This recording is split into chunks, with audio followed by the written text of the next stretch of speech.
یہ عاشق چڑیل کی کس نمبر 2 ہے۔ عامر اب اپنی زندگی کے سب سے سیاہ دور سے گزر رہا تھا۔ وہ رات جب اس کے گلے پر ایک سرد غیر انسانی ہاتھ نے گرفت مضبوط کی تھی اور اس کے فلیٹ کی دیواریں اس کی طرف بڑھتی ہوئی محسوس ہوئی تھی۔ اس کے ذہن پر ایک خوفناک داغ کی طرح چپ چکی تھی۔ وہ چڑیل جو اس کی زندگی پر ایک سائے کی طرح چھائی ہوئی تھی، اب ہر لمحہ اسے اپنی گرفت میں جکڑتی جا رہی تھی۔ لیکن نادیہ جو اپنے بھائی کی بگڑتی حالت سے پریشان تھی، اب کسی قیمت پر ہار ماننے کو تیار نہ تھی۔ اس نے عامر کو گھر والوں سے بات کرنے پر مجبور کیا۔ عامر، اب بس تمہیں ایک ساتھی کی ضرورت ہے جو تمہاری زندگی کو دوبارہ روشنی دے، نادیہ نے سخت لہجے میں کہا۔ عامر جو اب خود اپنی حالت سے عاجز آ چکا تھا، خاموشی سے سر جھکا لیا۔ چند ہفتوں بعد عامر کی منگنی طے ہو گئی۔ اس کی منگیتر اقرا ایک سادہ مگر دلکش لڑکی تھی جو کراچی کے ایک متوسط گھرانے سے تعلق رکھتی تھی۔ اقرا کے والد جاوید صاحب ایک سرکاری ملازم تھے اور ان کا خاندان اپنی نیک نامی کے لیے جانا جاتا تھا۔ منگنی کی تقریب سادگی سے اقرا کے گھر پر منعقد کی گئی۔ گھر کو ہلکی پھلکی سجاوٹ سے آراستہ کیا گیا تھا۔ ہلکی زرد روشنیوں سے چمکتے جھومر اور گلاب کے پتوں سے سجا ایک چھوٹا سا سٹیج بنایا گیا تھا۔ اقرا نے ہلکے گلابی رنگ کا جوڑا پہنا تھا اور اس کی معصوم مسکراہٹ نے سب کا دل جیت لیا۔ اس کی بڑی بڑی آنکھیں خوشی سے چمک رہی تھی اور اس کی ہلکی سی شرم اسے اور بھی خوبصورت بنا رہی تھی۔ عامر بھی اس دن ایک سادہ سفید شلوار قمیض میں ملبوس تھا، لیکن اس کا چہرہ اب زردی مائل ہو چکا تھا۔ اس کی آنکھوں کے نیچے سیاہ خلقوں نے اس کی دلکش مسکراہٹ کو مات کر دیا تھا۔ منگنی کے بعد دونوں خاندان نے دعائیں مانگی اور ایک دوسرے کو مبارکباد دی۔ اقرا نے شرماتے ہوئے عامر کی طرف دیکھا اور کہا، عامر، میں بہت خوش ہوں، اللہ ہمارے رشتے کو ہمیشہ سلامت رکھے۔ اس کی آواز میں ایک معصوم امید جھلک رہی تھی۔ عامر نے سر جھکا کر ہلکی سی مسکراہٹ دی، لیکن اس کے دل میں ایک عجیب سی بے چینی موجود تھی۔ جب وہ گھر واپس آیا، اسے اپنے جیب میں ایک عجیب سی چیز محسوس ہوئی۔ اس نے جیب میں ہاتھ ڈالا تو ایک چھوٹا سا سیاہ پتھر نکلا جس پر عجیب سے نقش کندہ تھے، جیسے کوئی پرانا جادوئی طلسم ہو۔ اسے دیکھتے ہی اس کے ہاتھ ٹھنڈے پڑ گئے اور اسے سمجھ آ گئی کہ یہ سب اس چڑیل کا کیا دھرا ہے۔ اس نے اس پتھر کو فوراً کچرے کے ڈبے میں پھینک دیا، لیکن اس کے دل کی دھڑکن تیز ہو گئی۔ منگنی کے چند دن بعد عامر کے کاروبار میں مسائل شروع ہو گئے۔ اس کے بڑے کلائنٹس جنہوں نے کبھی اس کی تعریفوں کے پھول باندھے تھے، اب اچانک معاہدے توڑنے لگے۔ ایک بڑا پروجیکٹ جس پر وہ مہینوں سے کام کر رہا تھا اچانک منسوخ ہو گیا۔ اس کے دفتر کے عملے نے شکایت شروع کر دی کہ انہیں عجیب سی چیزیں نظر آتی ہیں۔ کبھی فائلوں پر خون کے دھبے نمودار ہو جاتے، کبھی رات کے وقت دفتر کے دروازوں سے کٹکھٹاہٹ کی آواز آتی، جیسے کوئی اندر داخل ہونے کی کوشش کر رہا ہو۔ عامر کا کاروبار جو کبھی آسمانوں کو چھو رہا تھا، اب تیزی سے نیچے گر رہا تھا۔ اس کی چمکدار سیاہ گاڑی جو کبھی محلے کی شان تھی، اب اس کے لیے ایک بوجھ بن گئی تھی، کیونکہ اسے اپنے عملے کی تنخواہیں دینے کے لیے اسے بیچنے پر غور کرنا پڑ رہا تھا۔ لیکن یہ سب تو ابھی شروعات تھی۔ اقرا جو منگنی کے بعد خوشی سے پھولیں نہیں سماتی تھی، اچانک بیمار پڑ گئی۔ اسے تیز بخار ہو گیا اور اس کا جسم کمزور ہوتا چلا گیا۔ ڈاکٹروں نے کئی ٹیسٹ کیے لیکن کوئی وجہ نہ مل سکی۔ اس کی ماں رفسانہ بیگم پریشان ہو کر نادیہ سے ملنے آئی۔ نادیہ، میری بیٹی کی حالت دن بدن بگڑتی جا رہی ہے۔ اس کی آنکھوں کے نیچے سیاہ خلقے پڑ گئے ہیں اور وہ رات کے وقت چیخ چیخ کر اٹھتی ہے، کہتی ہے کہ کوئی اسے خواب میں گور رہا ہوتا ہے۔ ایک عورت جس کی آنکھیں خون کی طرح سرخ ہوتی ہیں اور وہ اسے اپنی طرف کھینچتی ہے۔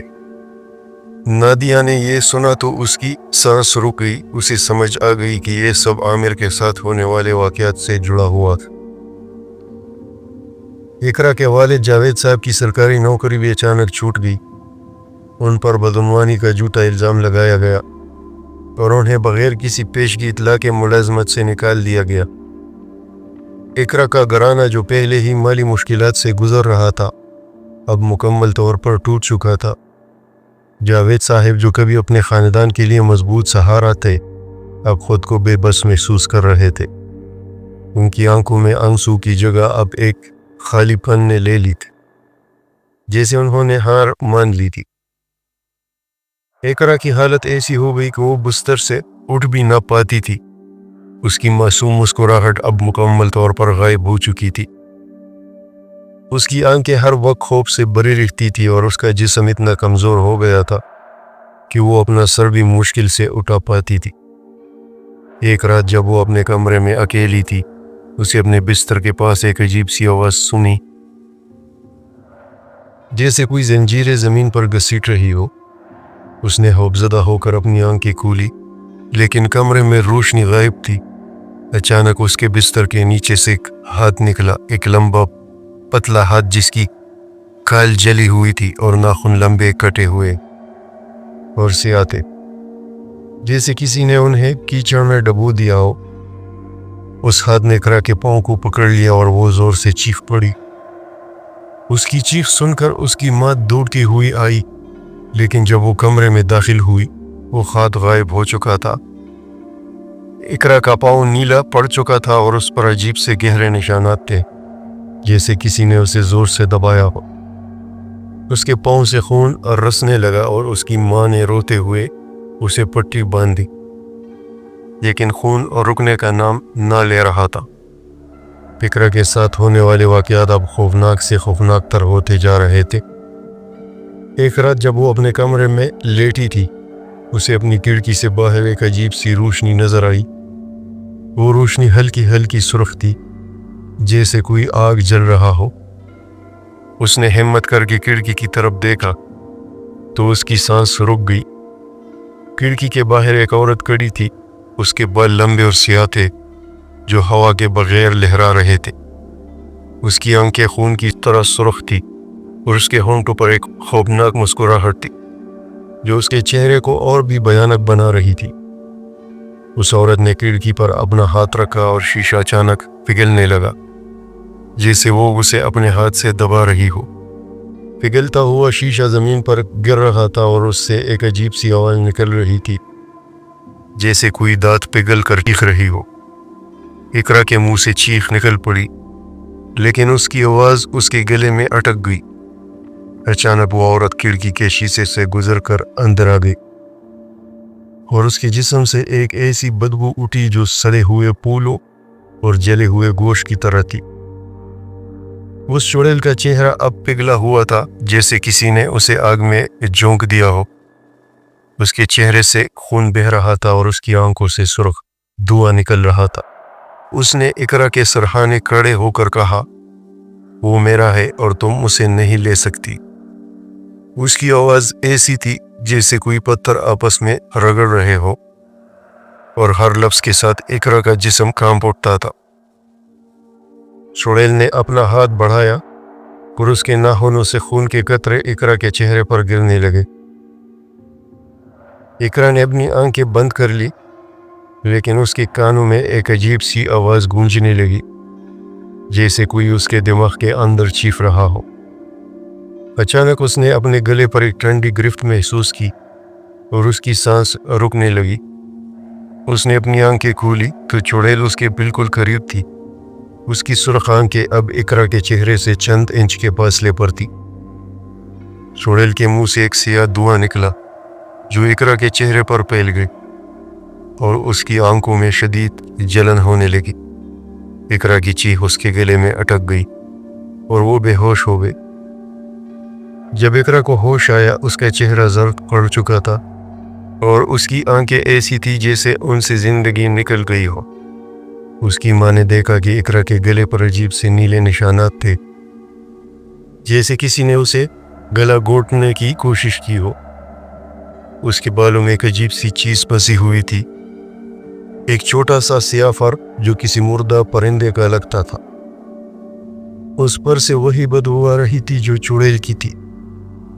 رخسانہ بیگم روتے ہوئے اقرا کو گلے لگا کر بیٹھ گئی، لیکن ان کا دل ڈوب رہا تھا۔ انہیں لگ رہا تھا کہ ان کی بیٹی اب ان کے ہاتھوں سے نکلتی جا رہی ہے۔ اقرا کی حالت اب ایسی ہو گئی تھی کہ وہ رات کے وقت سونے سے ڈرتی تھی۔ ہر رات اسے عجیب سے خواب آتے۔ خوابوں میں وہ چڑیل اسے ایک تاریک جنگل میں کھینچ لے کر جاتی،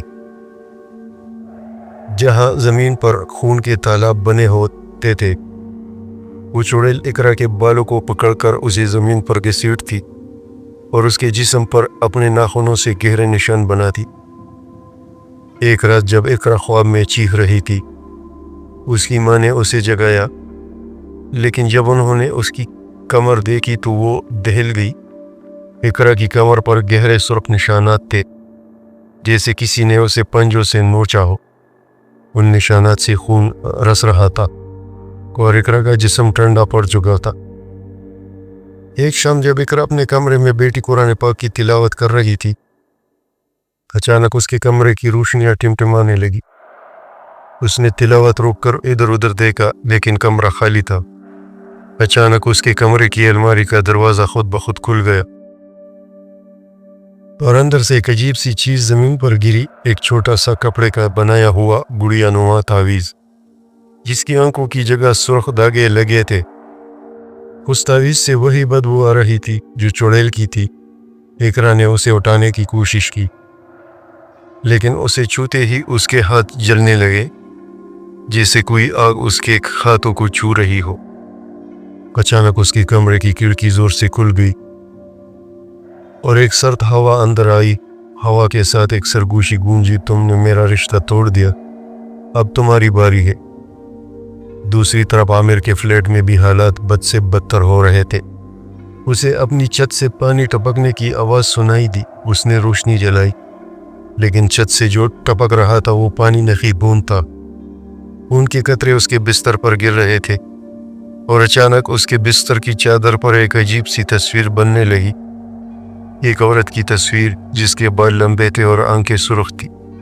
عامر خوف سے اٹھ کر بھاگا، لیکن جب وہ دروازے تک پہنچا دروازہ خود بخود بند ہو گیا۔